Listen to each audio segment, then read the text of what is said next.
Welcome to the glorious chaotic realm of Final Fantasy Frontline, a 72-player activity, in which players are divided amongst 3 teams of 24. In this series, I shall be covering each of the Frontline game modes, in hopes you newer players will grasp a better understanding, as currently most of the info available to new players comes from others within Frontline, which is plagued by EXP farmers, throwers, second place fights third place, and PvE only players. Once you yourself understand the game mode and their maps, before too long you will be vibing in Frontline. Let's jump into it. There are to date 4 Frontline maps. The Seal Rock, in which players battle for control over Tomoliths. Shatter, the Fields of Glory, where players must balance control between combat and ice. Onsal Hakair, where teams fight for control of Ovus. And the Borderland Ruins, which is currently out of rotation for reworks. Each map has the same 3 key objectives, in which every player must come to understand. Team fights, battle highs, and map objective. The universal rule is that battle highs win games. Team fights and map objectives you balance together, which will be influenced by the team scoring. And the more battle highs your teams acquire, the easier it becomes to dominate the other 2 key objectives. For this video, we shall be covering Onsal Hakair, a large open area based map with a few death trap areas, with the key feature being the center spawn objective. This game mode is first to 1400, and your objective is to claim Ovus, which will have set locations around the map and are always visible. You cannot however claim one until they become active, which is indicated by the icons in the sky and on your world map. There are 3 types to understand. The blue triangle is your B rank, which can score you 50 points. A red diamond is the A rank, which will score you 100 points. And thirdly, you have the yellow pentagon, which is your S rank. This gives a huge 200 score. The node spawn locations and what rank appears is completely random, and once one team claims a node, it cannot be retaken by another team, which makes it important to get there nice and early. You need to establish team presence to hold back the other teams. Heading towards a node that is already active will normally be too late. Sometimes your team may not have the chance to claim any objective at all, at which point you change to lowering enemy scores. You do this through kills. Each kill grants your team 8 points, and will remove 8 points from the team whose ally you just killed. I will cover more on node spawns in just a few minutes, as next you need to understand the Battle High system. The Battle High system is a bonus effect granted through combat, which has 5 different levels, ranging from Battle High 1 up to Battle High 5. You will have a Battle High gauge on your screen. With every knockout you gain 10 score, and 2 for every assist. For every 20 scoring in your Battle High gauge, you gain the next Battle High. 20 points gives you Battle High 1, 40 for Battle High 2, 60 for Battle High 3, 80 for Battle High 4, and finally 100 for Battle High 5. The Battle High increases both your damage dealt and your healing done by 10% for each level. 10% for level 1, up to 50% for Battle High 5. Once one team gets a few players with some good high Battle Highs, which not only increases your own score and lowers the enemies, but makes the map control so much easier. I stated the Battle High is the most important, and here's why. Your team could be in 3rd place and 1,000 score behind, with 1st place being a mere 50 score from victory, meaning your team can no longer be claiming Ovus, and instead must full send into the winning team. Time and time again, this will win you matches. In the same scenario, you will get some idiots who tell you to claim nodes, because in their mind, when you're 1,000 score behind, capturing a B rank will somehow allow your team to catch up, while simultaneously somehow stopping their win, when in actuality what wins games the most is the Battle High. The map is first to 1400, so for the first half of the match, you do not need to worry about the objective. You lose some, no big deal, instead work towards your Battle High, as the second half of the match is one team holding for first, and the other 2 teams pushing to retake first. And the more Battle Highs one team has, the more control you claim. You will end up with the odd teams, who only do objectives too scared to ever take a fight. And while for a time you might be winning, with some lucky spawns and the other 2 teams fighting it out, that ends very quickly, as one of those 2 teams will be farming Battle Highs. That then allows them to run for your entire alliance with little to no counterfight. Let's go over a few scenarios when playing Onsal Hakair. Right out of the gate, the first objective spawns determine what is the best play for your alliance, and whether or not the other alliances are going to 3rd party. Let me demonstrate the worst spawns you can get on this map. If you get the western spawn point, quite often the objective spawn can look like this, with nodes running from top to bottom, and it happens the same every time I've encountered this scenario. The team divide, sometimes into 3 or 4 smaller groups, in hopes of claiming every objective. But what the team needs to do is stick together, Both enemy teams from the north and the south will force end. North cut across the bridge, while the south team cut across the bottom, moving north, leaving the west team divided, confused and annihilated. So should you get this scenario, do not blindly follow the team. By all means, yes, back up your alliance, but play to live. If you cannot contest an objective, that is fine. Regroup, survive, and do not feed early battle highs into the opposing team. You need to base your objective selection off common sense. Let's say once again you are the western team. An S rank has spawned on the beach, one A rank in the mid, and one B rank down south. What you would do is send a smaller group south, while most of your alliance push mid.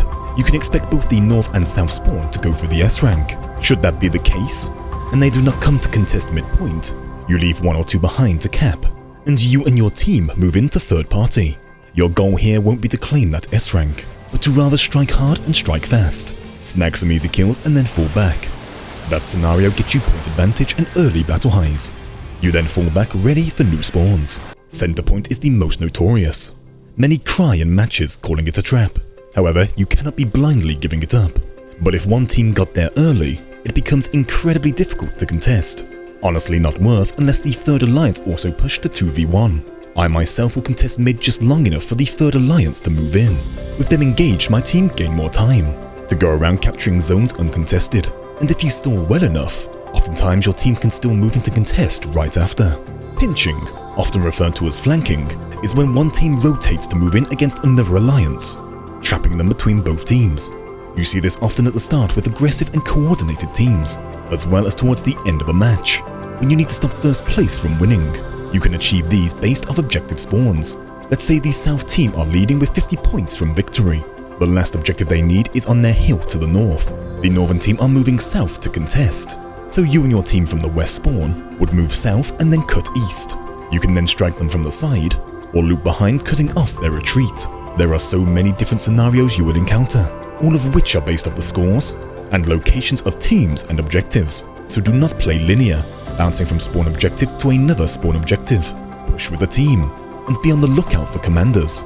If they make callouts, follow their example. But if you are the kind of person who gives up easily, PvP will not be fun for you. Frontline matches can flip within a blink of an eye, so never give up until the match is over. A good rule to note is that there is a limit break gauge multiplier. This is based off your team's position. The team in first place generate their limit breaks 0.75 times faster, which is really nice when going from team fight to team fight, as often the other two alliances will begin to gang up on you. The second place team stays neutral with no multiplier, and for third place, you get a 1.25 times faster limit break charge. This works as a catch-up mechanic. If your alliance is getting snowballed, you will at least get more limit break opportunities to potentially flip fights. While on the topic of modifiers, it is extremely important to understand Frontline and Crystalline Conflict work very different. Crystalline Conflict is true to your damage numbers. Frontline, however, each role has a degree of damage reduction, damage dealt changes for select jobs, as well as limit break charge times. Here is the current up-to-date chart. As you can see, the Paladin takes 50% less damage in Frontline, whereas roles such as the Dark Knight, which leads the meta and is the go-to pick for commanders, deals 15% less damage, on top of the same 50% damage reduction. But the trade-off is you achieve limit break faster. The two main differences for damage reduction to note are both the Dancer and the Red Mage, who take 35% less damage, when all other range only take 25%. This is due to their kits having key moments in which they need to be in close, where the other range roles do not. So before diving in with a new role for the first time, take a quick glance at this chart. Knowing your damage modifier can help boost your confidence. When it comes to fighting, you can really pick any job you like, and some team comps will be harder to win with than others. For example, if your alliance is 80% range roles, yes, you can kick back and spam in. However, if you're against the typical Dark Knight dive, backed up by Dragoons, Astros, Reapers and so on, those damage modifiers can make it tough to shut down these pushes, as the enemy team beeline right for you. If they have battle highs on top of this, it becomes even harder. If you feel the need to change role, do so, and change your strategy if needed. The worst thing you can do is panic and just run away. If you need to fall back, move as a group. Breaking off and fleeing just entices the enemy team to push more aggressively and snag easy kills. The more frontline you play, the more you will develop your own playstyle. But one of the best things you can have for your team that really improves the PvP experience are the commanding players you will come across from time to time. Here is Ava with a breakdown on what a commander is. Hello, my name is Ava Ekro, one of the few Dark Knight commanders in PvP Frontlines. By Dark Knight Commander, I'm someone who tries their best to lead their alliance through a great victory. Here are a few things I will discuss in this video. I will try to keep it short and simple with both topics of each individual category. Being a Dark Knight and being a commander is no easy task, especially in PvP, because they are the main target by enemies in the game. By being a commander for a couple months, and I'm nowhere near as perfect as others who have done it for so long, but I try my best. There are a couple of things, pros and cons to being a commander, but it's all about having fun. There are followings of being a commander. During the beginning of your PvP game, the commander would always mark themselves with the following: triangle, square, circle, and a plus sign. While I highly recommend not using the circle where it is used to mark the enemy, commanders in PvP will have micros, which will be shown below of the list for callouts. These callouts are considered helpful for fighting and survival to win the game. Battle height or PH for short is a must, considering you will have the higher ground in PvP. That's why Dark Knight's commanders will try to get their alliance the most kills so they can win. There are times that dangerous situation where you guys have to back up your Dark Knight commander. When there is danger, you gotta have to force your way out of these situations quickly. As a commander, you have to have victories and or defeats, but that's alright. What is not alright is people in alliance that ruin the move, which happens like you can have summer moves, your self marks, gain city, and too many people doing calls when it should be only be just one person. All you can do is ignore and blacklist them. Ava was also kind enough to create a Google document with further details, which includes a rundown on how you yourself could take up the commanding role. Frontline also has a unique sign-up option.